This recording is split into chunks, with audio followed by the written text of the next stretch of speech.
The fluorescent lights hummed overhead as Sarah adjusted her stance beside the heavy steel door of Armory Building C. Fort Harrison buzzed with its usual morning activity, but here in the depths of the supply complex, only the occasional footstep echoed through the concrete corridors. She had been standing guard for 3 hours already, her M4 carbine held in the standard ready position, watching personnel come and go with their requisition forms and impatient expressions. Most barely acknowledged her presence. To them, she was just another young soldier pulling routine security duty, probably fresh out of basic training and assigned to the most mundane post on base. The older sergeants would nod curtly as they passed, their eyes already focused on their paperwork rather than the person protecting their destination. Some of the newer recruits would glance at her with a mixture of sympathy and relief, grateful they had drawn different assignments for the day. Before we dive deeper into Sarah's story, drop a comment and let us know what state you're watching from. Maybe you've witnessed similar situations where military personnel were underestimated based on their appearance or assignment. Sarah shifted her weight slightly, feeling the familiar weight of her gear. The tactical vest, the radio clipped to her shoulder, the standard issue, everything that made her look like countless other soldiers on countless other bases. What they could not see, what the casual observers walking past her post had no way of knowing, was that beneath its standard uniform lay a story that would shock even the most seasoned veterans on this base. The morning wore on with predictable routine. Supply Sergeant Martinez emerged from the armory with a clipboard, barely glancing in Sarah's direction as he muttered something about inventory discrepancies.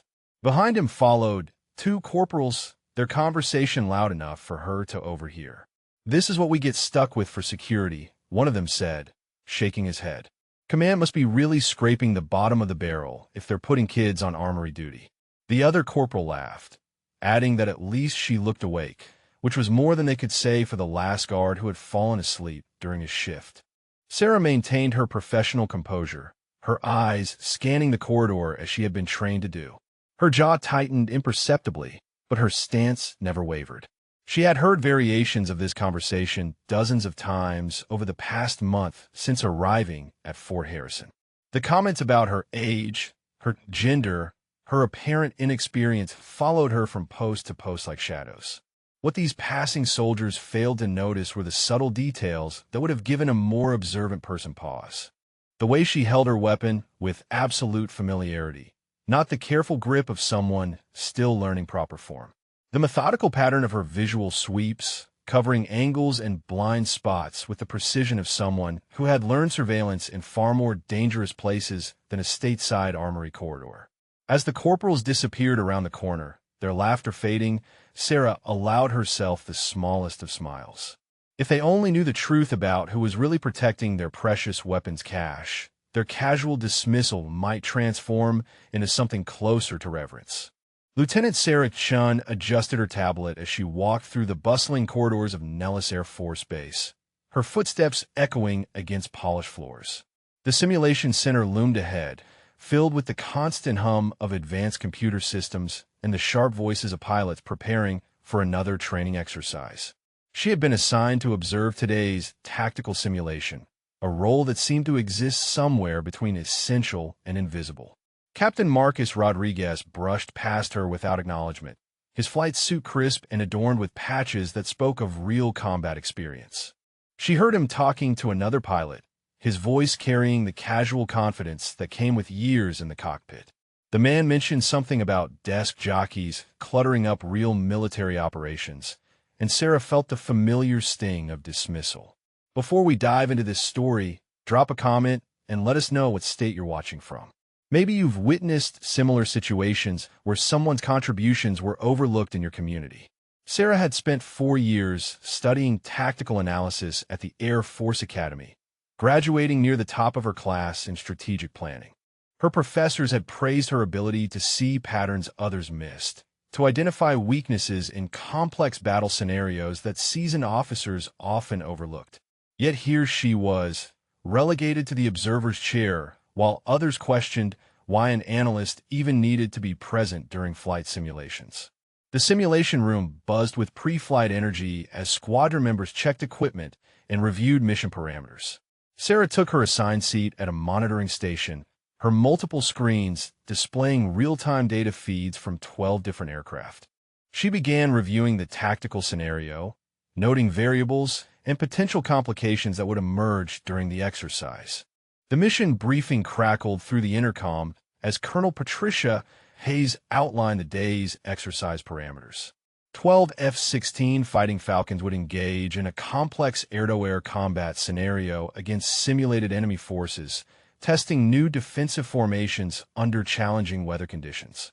Sarah's fingers moved across her keyboard, pulling up meteorological data and threat assessments that painted a more complicated picture than the standard briefing suggested. Captain Rodriguez climbed into his cockpit with practiced ease, running through his pre-flight checklist while joking with his wingman about the perfect flying weather. Sarah frowned at her weather radar display, noting atmospheric pressure changes that indicated potential storm development along the planned flight path. The meteorology report showed clear skies, but her advanced monitoring systems detected subtle patterns that suggested otherwise. The squadron leader's voice filled the control room as engines roared to life on the tarmac outside. Sarah watched 12 aircraft taxi toward the runway, their sleek forms cutting through heat waves rising from sunbaked concrete. She opened a communication channel to flight control, intending to share her weather concerns, but was quickly dismissed by the tower supervisor who reminded her that observers were expected to observe, not participate. As the first wave of fighters lifted off, Sarah's screens filled with telemetry data streaming from each aircraft. Altitude, speed, fuel consumption, weapons system status, and dozens of other variables created a complex web of information that most people found overwhelming. To Sarah, it read like a story unfolding in real time, each data point contributing to a larger tactical picture that revealed strengths and vulnerabilities in the squadron's formation. The exercise officially began as the fighters reached their designated airspace, and Sarah settled in to watch what she hoped would be a routine training mission. Captain Rodriguez's voice cut through the radio chatter with unmistakable disdain as he addressed the control room. "Why exactly do we need a pencil pusher watching us fly today?" he asked, his tone suggesting the question was more statement than inquiry. Several pilots chuckled over the open channel, their laughter creating a chorus of dismissal that made Sarah's cheeks burn with frustration. She focused on her monitors, trying to ignore the comments while tracking the squadron's progress through the first phase of the exercise. The formation looked textbook perfect from a distance, but Sarah's analytical eye caught subtle problems in their spacing and communication patterns. The weather system she had identified earlier was developing faster than predicted, with wind shear conditions forming along their return route that could create serious complications during landing procedures. Rodriguez continued his commentary, explaining to his wingman that analysts like Sarah had never felt the forces of real combat maneuvering or experienced the split-second decisions required in actual dogfights. Real military work, he emphasized, required instincts and experience that no amount of classroom theory could provide. His words carried the weight of someone who had earned his opinions through years of dangerous missions and successful completions. Sarah opened her tactical analysis software and began modeling potential scenarios based on the current flight patterns and developing weather conditions. Her calculations revealed critical vulnerabilities in the squadron's defensive positioning, weaknesses that could be exploited by enemy forces in actual combat situations. She attempted to transmit her findings to the flight leader, but her communication request was denied by protocol officers who reminded her that observers were not authorized to provide tactical input during active exercises. The simulation reached its second phase as enemy contacts appeared on radar screens throughout the control room. Sarah watched 12 green dots representing the squadron maneuver against red hostile markers that moved with program precision across her tactical display. The engagement parameters were complex, designed to test pilot reflexes and squadron coordination under intense pressure from multiple threat vectors. Flight Leader Harrison's voice crackled through communications as he directed the formation into defensive positions, his commands sharp and authoritative.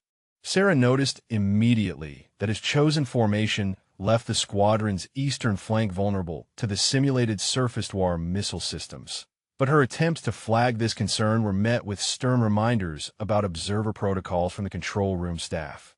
The storm system continued building strength along the squadron's planned return route, with wind speeds now approaching dangerous levels for landing operations.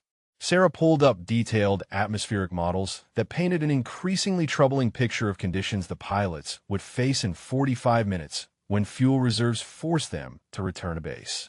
She tried again to communicate with meteorology, but was told that weather updates would follow standard reporting schedules. Captain Rodriguez engaged his first simulated enemy fighter with textbook precision, his aircraft dancing through programmed evasive maneuvers while maintaining formation discipline.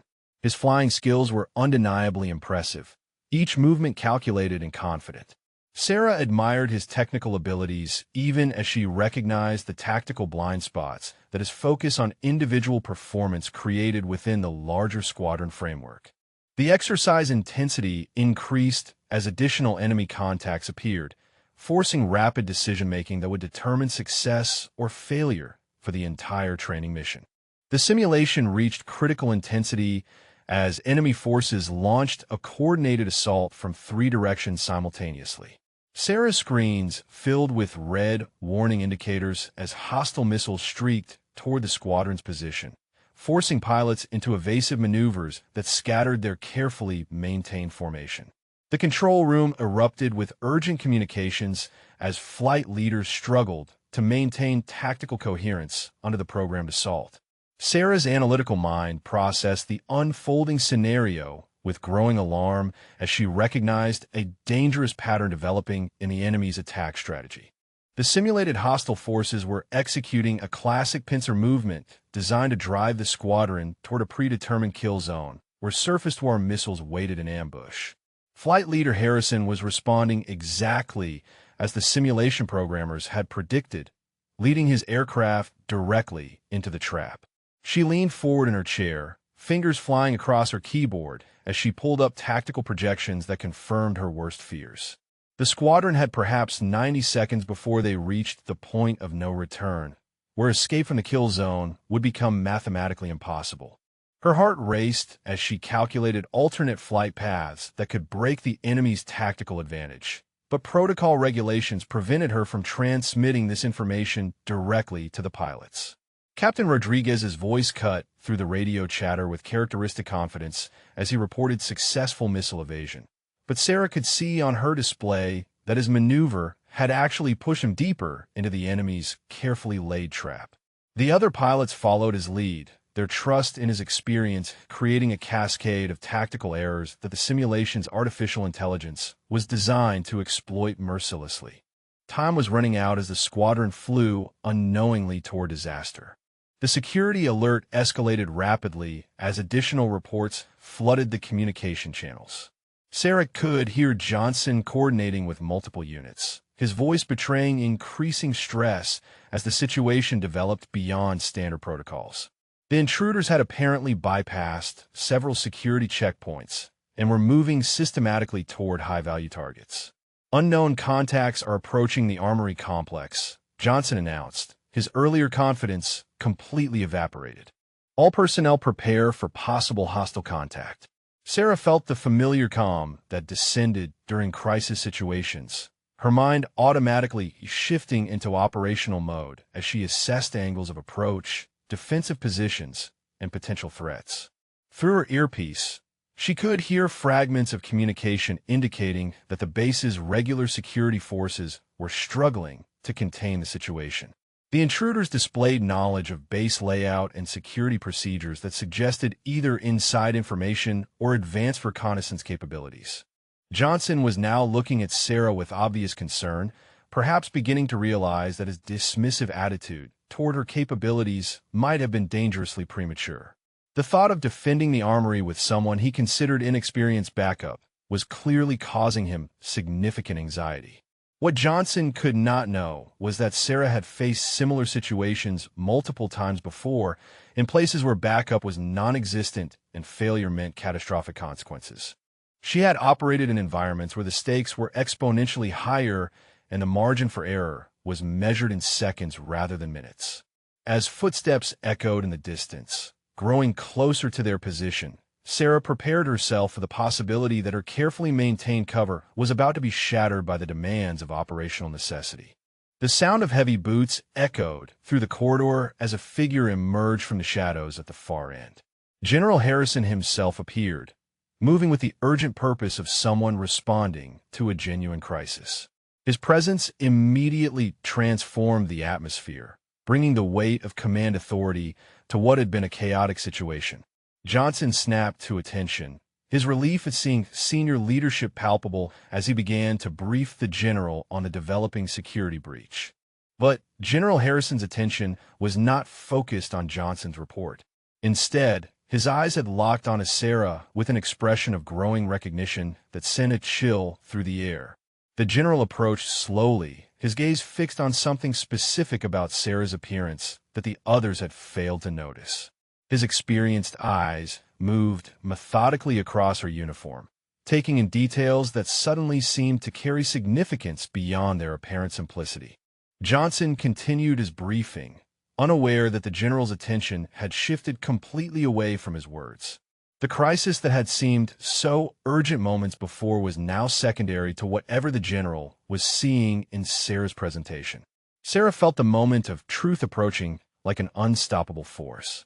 The careful balance she had maintained between operational security and military protocol was about to be tested in ways she had not anticipated. General Harrison's recognition was unmistakable, and she knew that her ability to maintain her cover was slipping away with each passing second. The general stepped closer, his eyes now focused on a specific element of her uniform that would change everything once he confirmed what he was seeing. General Harrison's eyes narrowed as he focused on a small detail that had been hidden beneath Sarah's standard equipment configuration. Partially concealed by her tactical vest was the edge of a distinctive badge, its unique design barely visible but unmistakable to someone with the general's level of security clearance and operational knowledge. The general's expression shifted from curiosity to shock as recognition dawned. His voice caught slightly as he interrupted Johnson's ongoing briefing, his attention completely captured by what he was seeing. Johnson stopped mid-sentence, confused by the sudden change in the general's demeanor and focus. "Soldier," General Harrison said quietly, his voice carrying a mixture of surprise and respect that had not been present moments before. His eyes remained fixed on the partially visible badge, as if he needed to confirm what his experience was telling him. Sarah felt the weight of the moment settling around her like a heavy cloak. The operational security that had protected her true identity was dissolving under the scrutiny of someone whose clearance level and experience made concealment impossible. She could see in the general's eyes that he understood exactly what that badge represented and what it meant about her real qualifications. Johnson looked back and forth between them, clearly sensing that something significant was happening but lacking the context to understand its implications. The security breach that had brought them all together was now secondary to a revelation that would fundamentally alter everyone's understanding of who had been protecting their most sensitive assets. The general stepped closer, his voice dropping to a tone reserved for conversations involving the highest levels of military classification. The simulation concluded with unprecedented results as comprehensive data analysis revealed the true scope of what Sarah's intervention had prevented. Technical specialists worked frantically to reconstruct the sequence of events, their computers calculating probability matrices that painted a stark picture of alternate outcomes. Without the tactical deviation she had orchestrated, the squadron would have suffered complete simulated destruction within 47 seconds of entering the kill zone. Colonel Hayes studied the detailed mission reports with growing astonishment as the numbers told an undeniable story. 12 aircraft saved through unconventional maneuvering that had exploited weaknesses no previous analysis had identified. The simulation's artificial intelligence had been operating with tactical assumptions that Sarah's analytical approach had systematically dismantled, turning certain defeat into total mission success. Captain Rodriguez stood in stunned silence as he reviewed his own flight data, realizing that his confident adherence to standard procedures would have led his wingman directly into a programmed missile strike. The tactical formation he had maintained with such pride had been perfectly predicted by the simulation's targeting systems, making his aircraft sitting ducks for automated weapons that never missed their intended targets. The meteorological data added another layer of vindication as weather specialists confirmed that Sarah's early warnings about storm development had been completely accurate. The squadron would have faced dangerous wind shear conditions during their scheduled landing time, creating additional hazards that could have complicated an already disastrous training exercise. Flight Leader Harrison's voice crackled through the debriefing radio as he formally requested identification of the tactical controller, whose guidance had saved his entire formation from what the computers now classified as certain destruction.